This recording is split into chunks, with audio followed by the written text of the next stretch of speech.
I've got a question for you today as I'm making a coffee. Do you think the trading world has actually changed? I do. Let me make this coffee and we'll discuss it. Yes, it's coffee time. Coffee, coffee, coffee, coffee, coffee, coffee. So, before we go in the living room and chat, I kind of want to show you something. And it might seem odd, but it will become apparent. Let's have a look. Now, as you can see in my fridge, there's plenty of chocolate. There's Budweiser. Need loads of milk because I drink way too much coffee. But that chocolate is something. Why?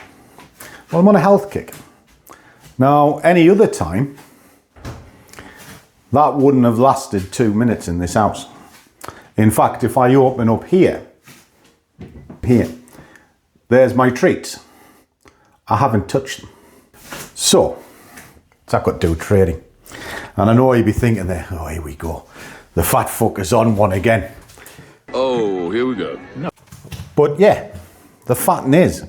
In fact, I'll tell you what, I'm just going to sit at the table today. I can't be bothered to walk upstairs. You know, we'll do it down here. So let me get sat down. Fat bastard. Okay, scrap that idea. I've come up into my office for a very good reason. There was no coasters, and if I put that mug here on her table down there, she'd murder me. And why is that? Well, she likes a clean house, you know, and let's be honest, I'm not called Scruff for no reason. You know, I am a natural born Scruff. So I thought the safest thing is to come up here because if she walked in and saw me there, she'd kill us. Anyway, so what we're talking about? We're talking about the state of the industry. And I want to kind of keep this relatively short, but I do like these sort of thoughtful coffee with scruffs because it's something I can get off my chest and just tell you a little bit about my thoughts. Now, I haven't done them for a while because I needed to reset. And I think sometimes you have to do that with your trading as well. But you've got to understand where trading came from. And that's kind of why I showed you the fridge and asked the original question. So do we actually think trading has changed? Well, for you guys, probably not. Because a lot of people are relatively new to it. And that's all you've seen. Now, to me, I've seen a massive change. I started as a forward purchaser for my company because I used to buy goods in far off lands. They don't want pounds, they want dollars. So I had to track currency. I bought plastic injection molds. So I tracked oil because oil has a direct raw impact on plastic because it's the byproduct of the industry. So I've done this a long time, 20 years plus.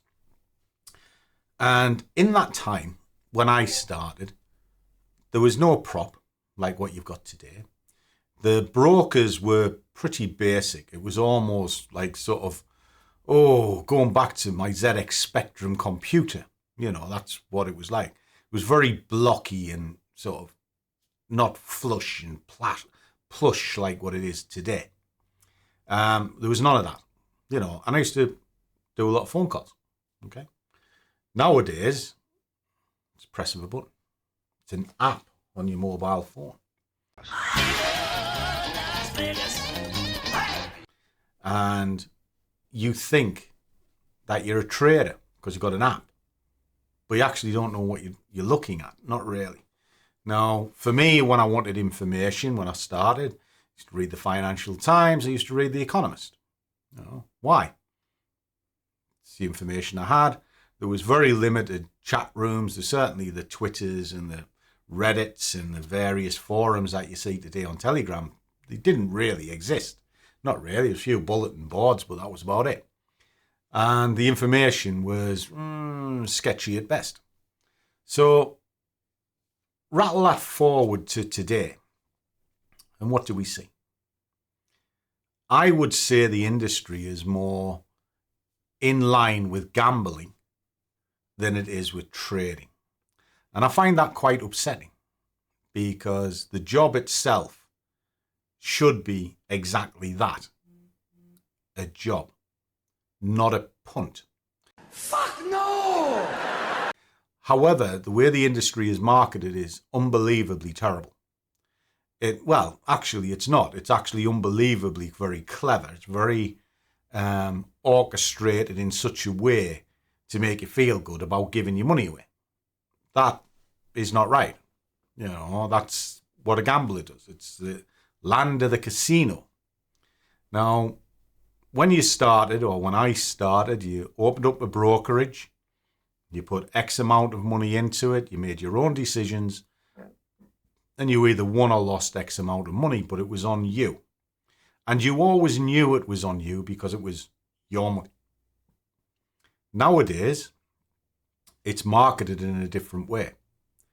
It's marketed on leverage. Now, never used to be. All right, there were different rules before ESMA where there are some terrible stories of people losing lots of money because you're essentially, the broker didn't have a stop out clause, and if the market tanked against you, you didn't have the sense to pull the plug, you had to cover the cost. Well, that's kind of gone with ESMA rules. So licensing is very important. Now, that was the battleground a long time ago. How good was the license? How well were you protected? That sort of thing. Now it's sort of marketed on, let's give you some ridiculous leverage. You can put £100 in and trade it as if it's £100,000 account. Well, how long do you think that 100 quid's going to last if you're putting a full lot on? Won't last 2 minutes. So it's getting you to actually blow your account because of your own stupidity, which is gambling. And a lot of people get upset when they get called a gambler. Boy, that escalated quickly. I mean, that really got out of hand fast. But unless you've got consistent gains year in, year out, you're making a living from this year in, year out, you're still learning. And if you're blowing account after account after account and not actually putting anything into your education, you know, something as simple as buying a book or spending some time, you're gambling, period. And a lot of people get upset about that. There. Now we can be friends again. And that's why I stepped away, because there was more people on that side of the fence than the other side of the fence. Now, the next part of the sort of advertising comes around, you can make £10,000 very quickly, which runs off the back of the leverage. Well, it's easy come, easy go. It's that simple. You don't want to be a one-hit wonder. You don't want to be a one-day hero.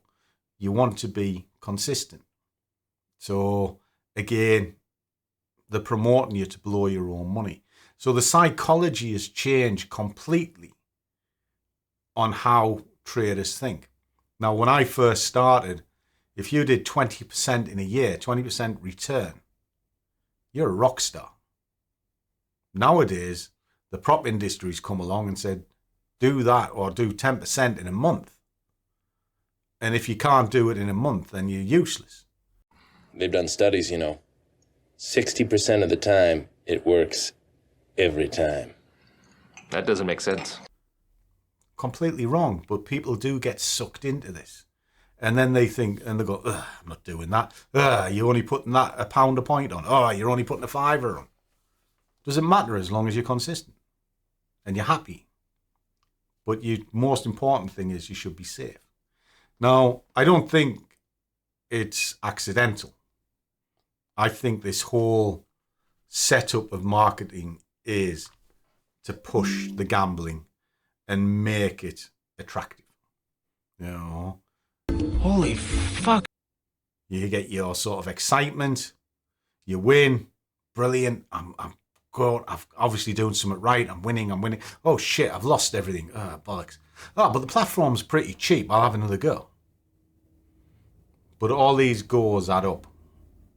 Whereas initially, if you put your own money into a brokerage to start with, you'd probably respect it a little bit more if you treat it like a job. So I think we've gone from how do I become a better trader to how do I make mega bucks? And the two completely different questions. In fact, how do I become a better trader is the correct one. But it's boring because nerds are boring. Nerds are the ones that kind of are quiet and they sit in the background. Think about who the richest people in the world are. Take out prime athletes because they are actually nerds, because they are completely dedicated to their craft. Completely. There are exceptions to the rule, of course, like John Daly in golf. I like golf. That guy's a lunatic. But he's an exception to the rule because if you looked at Tiger Woods, he was completely dedicated from the age of 4. And he wouldn't even go and have a drink with his friends. He was completely boring and one thing and another. But he got to the top of his game. If you look at the richest people in the world, they're not exactly exciting people, are they? You know, Elon Musk, if you look at pictures of him when he was in university, he was as nerdy as it gets. And then the poster child of nerds is Bill Gates. You know, Microsoft. Got more money than anybody, but bugger me. I wouldn't really want to have a party with him. But he did the job. Boring. What about excitement? Well, you can't be excited all the time. You know, it doesn't always work that way. So, you might think I'm sort of bashing the industry a little bit and sort of bashing prop. I'm not. I think prop has its place. But I think you've got to be very careful with who you choose. Now, personally, I only ever use the fivers. I've known them a long time. I know the guys who own it personally, simply because I've been there so long. And I trust them. So I use them. But they have rules. And I've got to stick to them rules. That's boring, isn't it? Sticking to the rules. You should be breaking the rules. You should be pushing the boundaries. Well, that doesn't get you anywhere. Now, think about what that can do to you for your own account. If you got yourself into a rule set, you know what you're doing, why you're doing it, you know what the consequences are. Does that not make you a better trader? Or do you just become a gambler? Case in point, I'm sitting in this chair because I know the consequences of putting a cup on that table. Yeah, I might be a big un, and Winky might be about that big, but if we got into it, she'd knock the shit out of me, and I don't want to upset her, so I know what the consequences are. So I don't do it. Come here instead. Why? It's ingrained into me. I know what the risk was. But then I need the discipline to carry it out. That was the fridge. I have to have absolute discipline not to go in that fridge and eat the chocolate. Now, I know if Joanne gave it to me, I'd probably eat it. So I tell her not to, and she hasn't. And I'm disciplined not to open the fridge door. So that helps me. It's not exciting, but it gets me where I want to be. It's slow and it's boring. And that's the essence of this. It's slow and boring. Now, I'd be interested in what you think. Do you think slow and boring is the way forward? Or do you want the dopamine fix? Do you want the excitement? Because I'm telling you straight, there is a big difference between a gambler and a trader. A trader wants it boring, steady, and productive. The gambler wants the hit and they want it now. I'll tell you where I'll put my money. And it sure as hell ain't in the gambler. So, why is this changed? Why is my world changed? Because I want to go back to what I love. I don't want to talk to people who just want quick hits because they can't get anywhere and they'll never get anywhere. Then they twist about it and they complain endlessly. Why? Because they won't listen in the fucking first place. You must ask the right questions. And it drags you down. Now, I've done that for years. So I had a big clear out this week. Like, say, I stepped back from doing the videos, what I used to do. I used to do like 2 or 3 a day. You know, now I was lucky if I was doing a couple a week or whatever. I just stepped back. I wanted some time for myself. I've taken a lot of time off. And I think it's the right thing to do. Reset the Discord. Just cleared everybody out. And then the ones that come back in, we know. And the reason of the clear out was very simple. The ones who never interacted in it would never know they weren't there in the first place. So it doesn't really matter. Just get rid of them. And then all that's left is the core group, and then rebuild from that. And then for the channel, I'm going back to what I used to do, which is just me, the coffee and the screen, and just trade.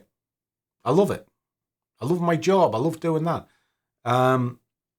Rather than try to sort of make it so it's clicky and one thing or another, I couldn't give a fuck. Right? If you watch it and you learn from it, brilliant. If you want to interact, I will always answer. I answer every single one of them. And then likewise with the membership for YouTube. Just for reference, I don't own that membership. YouTube own it. I provide the content that you see on the YouTube homepage. The Discord and everything else is separate, and it's free. You know, you can come into the Discord, chat, talk to us. The only cost of entry is that you have a chat. You have to follow the WhatsApp group, because that's where I post the links. But in there, you'll see my write-ups, whatever I talk, and one thing. You want the videos and you want the modules, etc., then you go down the membership route. It's that simple. But either way, if you ask me, I'll talk to you. Isn't that fair? I'd like to think it's fair. I'd buy that for $1. Will I tell you you're a gambler if you're being a dickhead? Yeah. And if you're being a dickhead, I'll tell you to fuck off. And if you don't like it, well, tough, you can fuck off. It's that simple. Nobody owes you a favour. At all. The only person who owes you a favour looks at you in the mirror. And that's why I think the industry has changed. Because everybody wants a handout. Everybody thinks it's easy. It's not easy. You've got to put the time in. You don't necessarily have to put the money in, but eventually you're going to have to. Because if you want to be better, you're going to have to fund an account. And unfortunately, it takes money to make money. But the industry tells you you can make huge money from little money. That ain't the case. Anyway, cherish your thoughts. Subscribe to the channel. Look at my other channel, which is The Scruffy Life. That's all about my investing, my health journey that I've embarked on. And also a little snapshot of the holidays and things that I go on. So it's worth subscribing. And again, talk to everybody personally. I don't have any editors. I don't do fancy videos or anything like that. What you see is what you get. And when I'm trading, it's always in the moment. I've never used a rollback chart once. And for the guys in the Discord, they'll tell you. I'll sit in front of them. I'll go live with them every day. And they'll say, what do you think of this? And I'll say, well, this is how I would read that. And you know what? I'm right a lot more than I'm wrong. And I tell them it before I go to market. Fairest way. So as always, guys, trade well, keep your risk managed, but above all, do what you love. And the money will follow. See you on the next one.